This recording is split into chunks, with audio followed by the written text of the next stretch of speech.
자,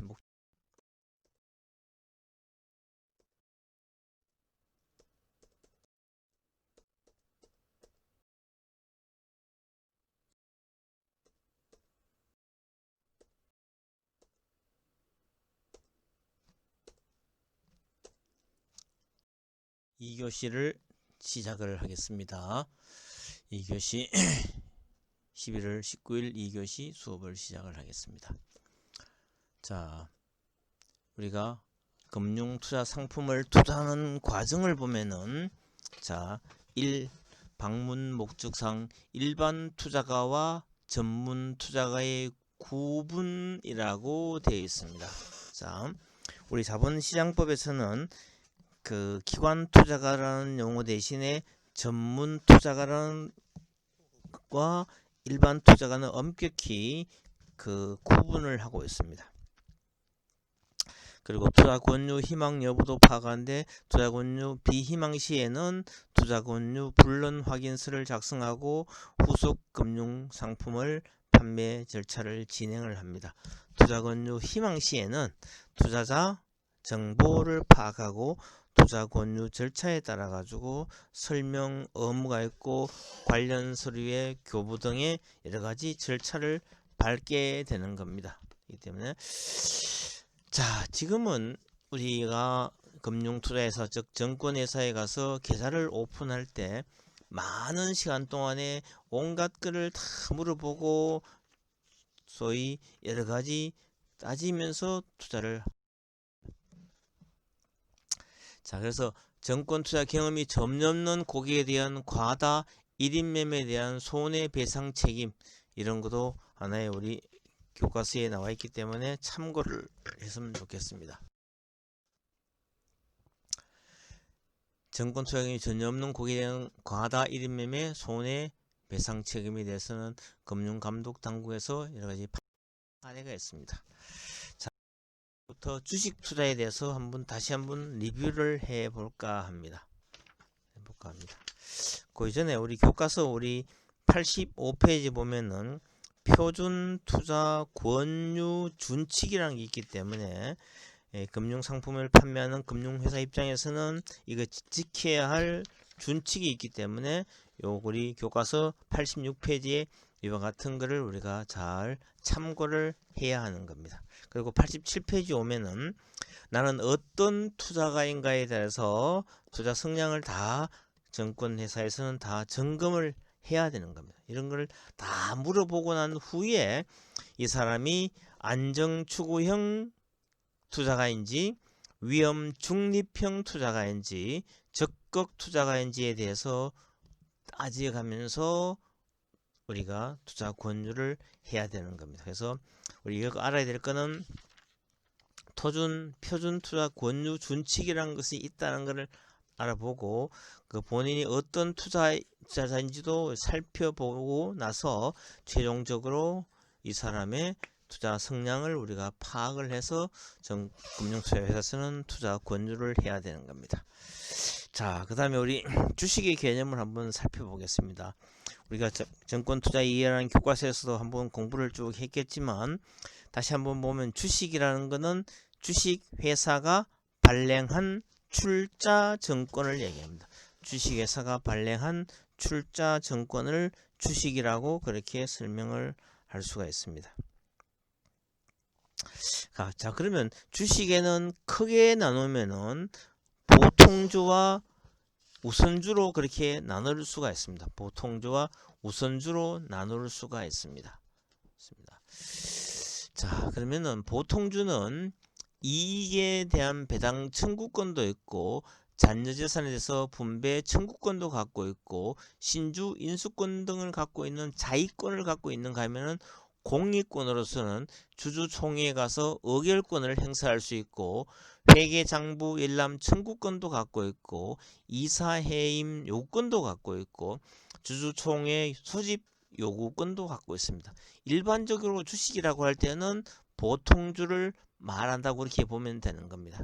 그럼에도 불구하고 보통주보다는 이익 배당 청구권, 그러니까 배당에 대해서 좀 더 많이 주는 그런 경향이 있는 것을 우리가 우선주라고 설명하고, 잔여재산 분배 청구권에 관해서도 보통주보다는 우선한다는 의미에서 우선주라는 표현을 씁니다. 영어로 보통주는 우리가 common stock이라는 표현을 쓰고 우선주는 preferred stock이라는 표현을 씁니다. 우리 교과서 90페이지에 보면은 LG전자에 대한 주권 겨냥 샘플이 나와 있죠. 여기 보면은 일십주권이라고 되어 있습니다. 그러니까 금 5만원 정이기 때문에 액면가 5천원짜리 10주 주권을 얘기합니다. 보면 숫자로 10이라고 적혀 있죠. 자, 10주짜리 주권을 이렇게 실제로 샘플을 한번 보았습니다. 자, 그러면은 주식시장도 첫 번째 우리가 지난번 공부했던 것처럼 프라이머리 마켓이 있습니다. 이 발행시장이라고 얘기를 하는데, 기업이 새로운 주식을 발행해서 장기적으로 자기 자본을 조달하는데 직접 발행하는 방법과 간접 발행하는 방법 두 가지가 있습니다. 그래서 항상 우리는 주식 발행 시장을 프라이머리 마켓이라고 한다는 사실을 잘 기억을 해야 됩니다. 그죠? 그 다음에 유통시장은 세컨더리 마켓이라는 표현을 쓰는데, 투자가 간에 기발행된 주식을 거래하는 시장을 소위 세컨더리 마켓이라는 표현을 씁니다. 유통시장을 세컨더리 마켓이라는 표현을 쓰고, 여기에는 유가증권 시장이 있고 코스닥이 있고 코넥스가 있고 프리보드 등등이 있습니다. 자, 그 다음에 그러면 주식 투자의 이득은 뭔가를 한번 살펴보겠습니다. 이득에는 주식 투자의 이익에는 기본적으로 매매 차익으로 주식의 가격이 변동해서 발생하는 차익, 이거를 우리가 자본 이득이라는 표현을 씁니다. 자본 이득. 이게 싸게 사서 비싸게 팔았을 때 그 차익만큼을 자본 이득이라는 표현을 씁니다. 그래서 또 그와 못지않게 일정 기간 동안 그 주식을 보유를 하면은 배당을 받을 수 있는 권리도 생긴 겁니다. 기업의 이익이 발생하는 경우에는 주주에게 나누어 주는 돈이 배당이 되는 겁니다. 그래서 배당금에 관한 이익도 이 주식 투자를 통해서 우리가 얻을 수가 있게 되는 겁니다. 자, 배당금 할 때 배당금을 받을 수 있는 거는 배당부라는 표현을 쓰고, 날짜상으로 실제로 주식을 매매했지만 항상 우리는 T+2일에 주식이 들어오기 때문에 그 사이에 만약에 배당의 권리가 확정되는 날이라면 이런 경우에는 배당락, 배당을 받지 못한다는 뜻이 배당락이라는 개념도 여러분들 알아두면 좋습니다.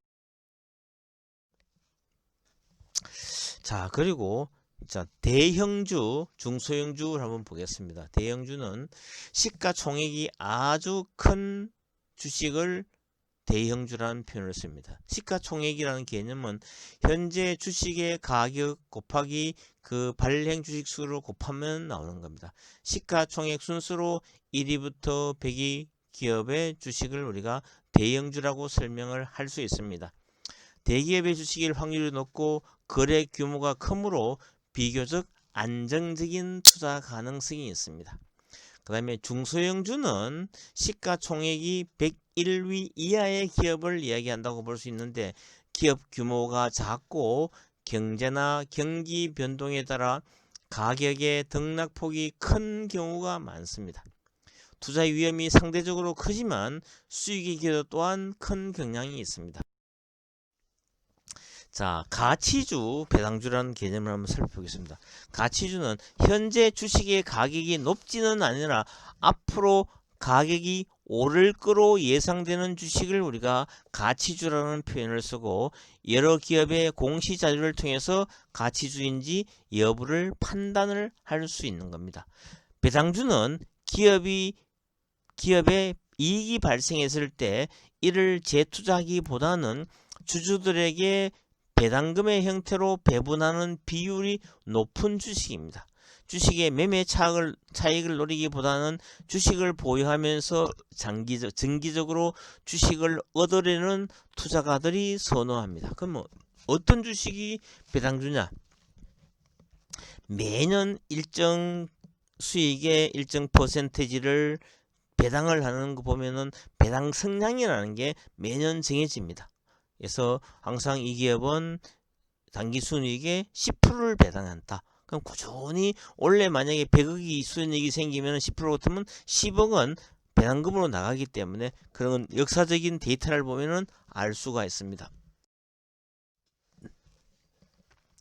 자, 주식 거래 방법은 1단계로는 계좌를 오픈해야 되기 때문에 금융투자회사 즉 증권회사를 방문해서 계좌를 일단 개설하는 겁니다. 할 때는 돈은 필요 없지만 신분증이 필요합니다. 신분증이라는 건 우리나라에서 인정하는 거는 주민등록증 그리고 운전면허증 여권 그 세 가지가 우리나라 정부에서 발행해놓은 공식적인 신분증이기 때문에 그 신분증만 갖고 증권회사를 방문하면 됩니다. 그런데 우리나라도 미성년자 만 19세 미만인 사람은 대리인이 보호자가 없이는 계좌를 오픈을 못합니다. 그래서 혹시나 우리 교수님 강의를 듣는 학생들 가운데서 만 19세 미만인 학생이 있다면은 이 사람들은 만 19세가 될 때까지 기다렸다가 신분증을 갖고 금융투자회사 즉 증권회사를 방문해서 계좌를 오픈하는 게 필요합니다. 자, 계좌 개설을 이용해서 주문을 하는데 영업점 방문해서 직접 직원들에게 주문하는 방법도 있고 또는 전화로 주문하는 방법도 있고 HTS, 홈 트레이딩 시스템을 통해서 하는 방법도 있고 모바일 트레이딩 시스템, 스마트폰을 통해서 하는 방법도 있습니다. 집이나 사무실에서 컴퓨터를 이용해서 거래할 수 있는 홈 트레이딩 시스템이 아주 지금 보편화가 되어 있습니다. 또 지금 스마트폰 자체가 PC 역할을 동시에 하고 있기 때문에 모바일 스마트 기기를 이용해서 어디서나 거래할 수 있는 모바일 트레이딩 시스템 보급이 점차 확대되고 있습니다. 자, 홈 트레이딩 시스템이나 모바일 트레이딩 시스템으로 거래를 하게 되면은 거래 수수료가 아주 저렴합니다. 자, 전화를 한다든가 영업증 방문하면은 기존에 있는 직원들의 인건비, 그 사람들의 시간을 뺐기 때문에 수수료를 좀 많이 냅니다. 그건 증권사에 따라서 차이가 있겠지만 그렇게 사지는 않습니다. 자, 매매 체결 방법을 한번 보겠습니다. 정규 시간은 09시부터 15시 30분까지입니다. 그리고 장전 시간이라는 거는 07시 30분부터 08시 30분까지 시간의 종가는 오후 3시 30분부터 4시까지고 장후 시간의 단일가는 오후 4시부터 6시까지입니다. 장전 동시효과는 08시 30분부터 09시까지를 나타내고 장 마감 동시효과는 3시 20분부터 3시 30분까지 그때 10분간 모든 주문을 다 모아서 그날 종가가 정해지는 시간이 되겠습니다. 자, 주문 가격을 한번 보면은 지정가 주문이 있고 원하는 매수 매도 가격을 지정을 해서 주문하는 방법. 시장가 주문은 가격을 지정하지 않고 주문 시점에 가장 유리한 가격으로 체결하는 방법이 시장가 주문이 되겠습니다. 자, 체결 원칙은 가격 우선 원칙. 가격이 살 때는 가장 비싸게 주문이 나가는 부터 먼저 체결을 시킵니다. 팔 때는 가장 싸게 팔자고 나가는 주문부터 먼저 시키기 때문에 매수 주문의 경우에는 높은 가격의 주문을 우선적으로 체결하고 매도의 경우는 낮은 가격의 주문을 우선적으로 체결합니다. 그리고 시간 우선 원칙. 동일한 가격의 주문간에는 먼저 접수된 주문을 우선적으로 체결하게 되는 겁니다. 자, 한 주 단위로 주문이 가능하고 결제 시점은 매매 체결로부터 3영업일 그러니까 오늘을 포함해서 내일 모레 되면은 본인 계좌로 주식이 들어오고 돈은 들어온과 동시에 상대방 계좌로 빠져나가 버리는 겁니다. 여기 하나 더 원칙이 있습니다. 첫 번째 원칙이 가격 우선의 원칙이 있고, 두 번째는 시간 우선의 원칙이 있고, 고객 우선의 원칙이 있습니다. 자, 똑같은 수량과 똑같은 주문을 내더라도 증권회사 고유 어카운트라는 자기 매매하는 주문과 손님이 내는 주문은 항상 손님 내는 주문을 먼저 체결을 시키고 그 다음에 증권사의 고유 어카운트 자기 매매 주문을 체결을 시키는 겁니다.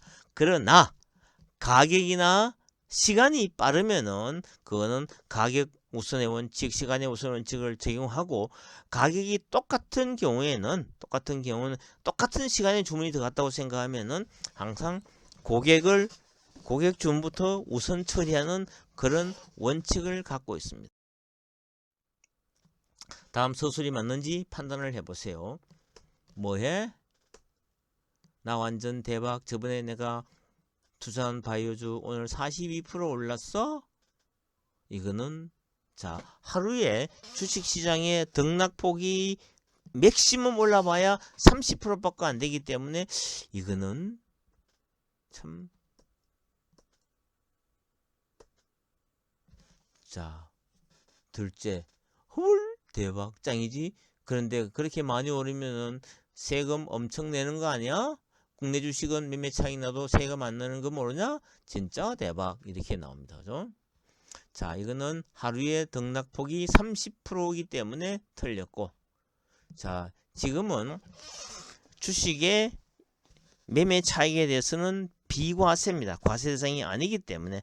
그러나 배당금에 대해서는 과세를 합니다. 그리고 종합소득세 토탈 수익이 2천만 원 초과분에 대해서는 세금을 부과합니다. 그리고 주식 거래세가 있습니다. 그런 등등. 자, 이렇기 때문에 우리가 양도 차익에 대해서는 아직은 비과세라는 사실을 여러분들 잘 기억하고 이해하면. 자, 그 다음에 넘어가 보겠습니다.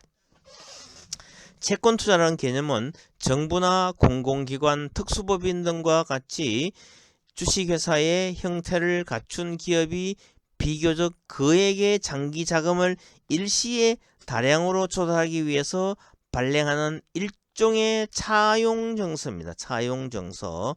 자, 이게 우리 교과서에 보면은 한번 샘플 한번 보겠습니다.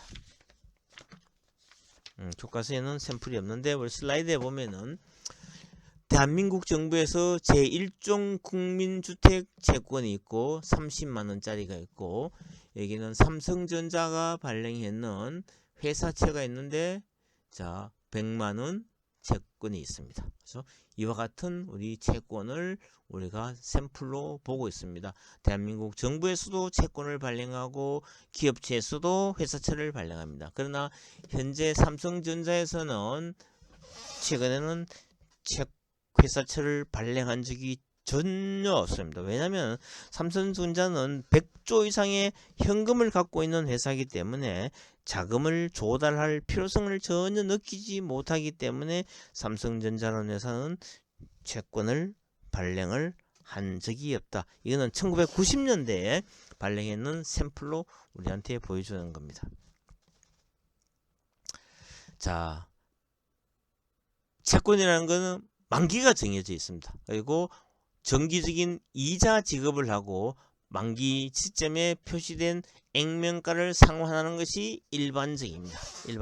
그래서 우리 정기적인 이자라는 표현은 표면이자라는 표현을 쓰는데 영어로 하면 쿠폰 레이트가 됩니다. 쿠폰 레이트를 항상 있어야 채권은 발행이 되는 겁니다.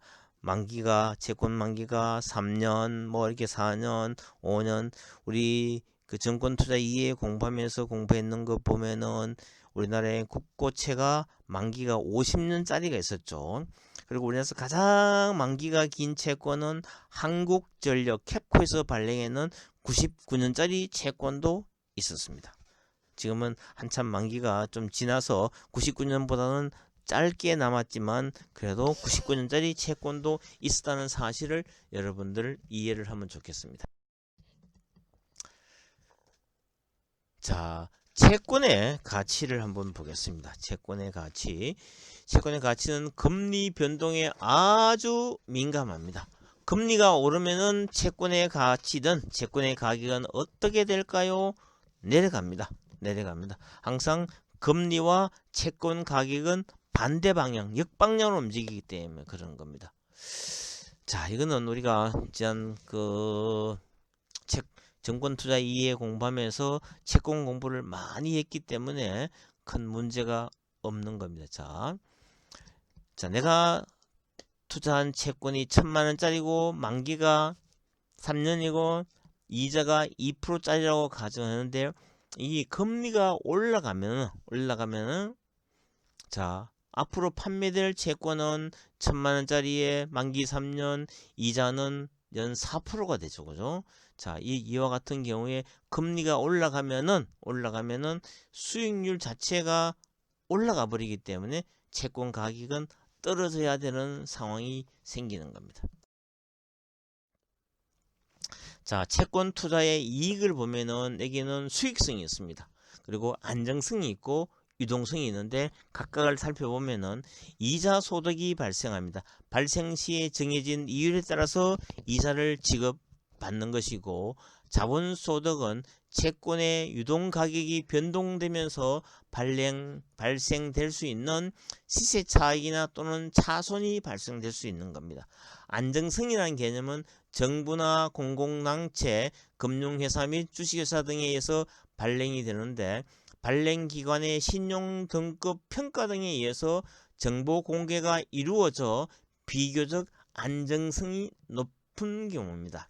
유동성은 어미나 수표와는 달리 채권 유통시장에서 활발하게 거래가 되고 있어 언제든지 현금화가 가능하고, 주식과 달리 당일 결제 처리로 매도 당일에 출금이 가능합니다. 소액 같은 경우에는 당일날 처리가 가능하지만 금액이 예를 들면 50억 이상이 되면은 항상 채권은 T 플러스 1일 그 다음날 결제가 가능합니다. 자, 채권 투자에도 여러 가지 위험이 생존합니다. 그런데 자, 첫 번째 위험은 가격 변동 위험입니다. 가격 변동 위험이 항상 상존합니다. 가격 변동 위험이 상존하고, 둘째는 채무 불이행 위험도 상존합니다. 자, 가격 변동 위험이라는 것은 채권 가격의 변화로 해서 발생하는 시장 위험이 존재합니다. 갑자기 채권 금리가 올라가 버리면은 채권 가격은 내려가기 때문에, 채권 금리가 내려가면은 채권 가격은 올라가기 때문에 가격 변동 위험이 상존합니다. 채무 불이행이라는 개념은 발행 기관이 경영이나 재무 상태가 악화됐을 때는 그 약속된 대로 채무를 이행을 할 수가 없는 경우가 생길 수 있기 때문에 채무 불이행 위험도 발생할 수가 있습니다. 그리고 유동성 위험은 채권의 발행 물량이 적고 유통시장이 발달하지 못한 경우에는 유동성 위험이 존재하게 되는 겁니다. 팔고 싶어도 거래가 잘 안 되면은 거래상의 위험이기 때문에 이런 위험을 우리가 유동성 위험이라고. 자, 채권의 분류를 보면은 발행 주체에 따라서는 국채, 금융채, 지방채, 회사채, 특수채로 나누어질 수 있고, 그다음에 보증 유무에 따라서는 보증채와 무보증채로 나눌 수 있습니다. 우리나라가 1997년도 말에 IMF로부터 외환위기 당시 많은 달러를 차입을 했을 때 그때 채권시장에서 혁명적인 사건이 일어납니다. 그 전까지는 우리나라의 모든 회사채는 보증채 일변도 했는데 IMF 외환위기 발생 다음부터는 채권시장에서 서서히 보증채에서 무보증채로 넘어가는 과정을 겪게 되는 겁니다. 자, 그리고 그 다음에 상환 기간별에 따라서 단기채나 중기채나 장기채나 나눌 수 있는 겁니다. 그리고 이자 지급 방법에 따라서 복리채인지 이표채인지 단리채인지 할인채인지 거치채인지를 보는 겁니다. 자, 이표채라는 개념은 뭐냐면은 이자 지급에 정기적으로 이자를 지급받는 채권인데 채권 밑에 쿠폰이 붙어 있는 겁니다. 그 쿠폰을 하나 떼가면은 그 날에 이자 받는 날은 금융기관에서 그 금액에 해당되는 만큼을 우리가 이자를 받을 수 있는 겁니다. 그래서 회사채는 1년에 4번의 이자를 주고, 즉 3개월에 한 번씩 이자를 주고, 국고채 같은 경우에는 1년에 2번, 6개월에 한 번 이자를 주는 그런 상황이 되겠습니다. 자, 10분 쉬었다가 3교시를 하겠습니다. 10 minutes break time.